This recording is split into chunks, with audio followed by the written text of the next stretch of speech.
The night before Christmas has a way of revealing who we really are. Snow pressed softly against the glass walls of the city, lights shimmered below like fallen stars, and in the silence of his penthouse office, Daniel Cross, a billionaire CEO, single father, and a man who hadn't smiled in years, heard an act that would change everything. If this story touches your heart at any moment, don't forget to like the video and subscribe, because stories like this deserve to be shared.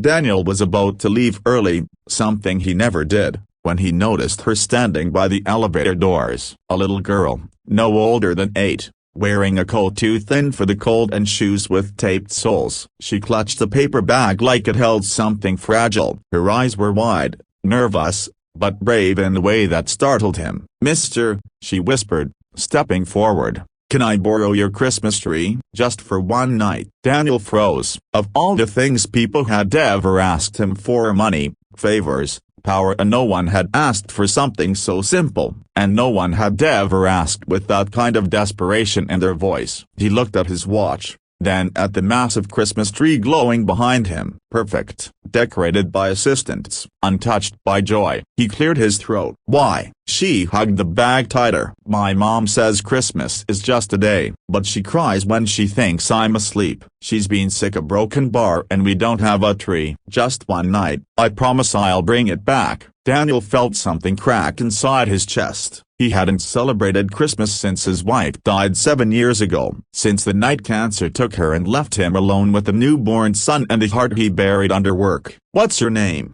he asked. "Lily." "And your mom?" "Ma. She works here. She cleans offices. She's the strongest person I know." Daniel knew that name. Emma had been on the night shift for years. Quiet, reliable, invisibly like so many people he passed without seeing. He should have said number. He should have handed her money and sent her away. Instead, he did something that shocked even himself. "Wait here," he said. Minutes later, Lily gasped as Daniel returned, not alone, but pushing the entire tree on a rolling platform. Decorations shimmered, lights danced, her mouth fell open. "You can a broken bar really borrow it?"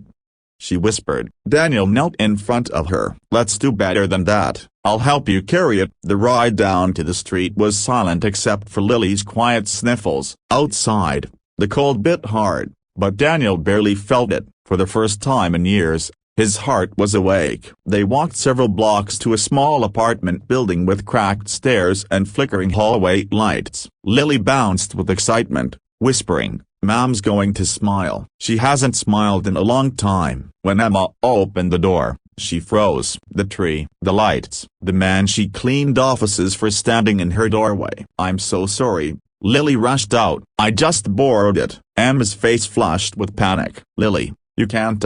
"It's okay," Daniel said gently. "I was invited." Emma's knees gave out. She caught herself on the doorframe, tears spilling freely. "I just wanted her to have one happy Christmas," she sobbed. "I didn't know how." Daniel helped set up the tree. He stayed. They drank cheap cocoa. Lily showed him her drawings. Emma apologized 100 times. Daniel didn't hear any of it. All he saw was warmth where there had been nothing. When Lily fell asleep on the couch, Emma whispered, "Thank you." "You didn't have to." Daniel swallowed. "Neither did my wife. She died on Christmas Eve. Since they ain't a broken bar, I forgot how to be human." Silence filled the room, not awkward, but healing. That night, Daniel went home alone, but something had changed. The next morning, Christmas Day, there was a knock on Emma's door. Outside stood Daniel again, this time with his young son, a second tree, presents, groceries, and a smile that reached his eyes. "Would you let us celebrate together?"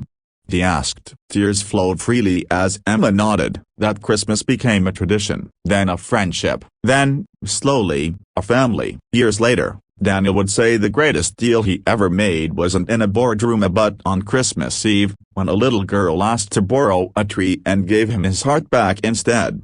If this story reminded you that kindness still exists and that miracles often come disguised as small requests, please like this video and subscribe, because sometimes, the smallest act can change an entire life, and maybe yours too.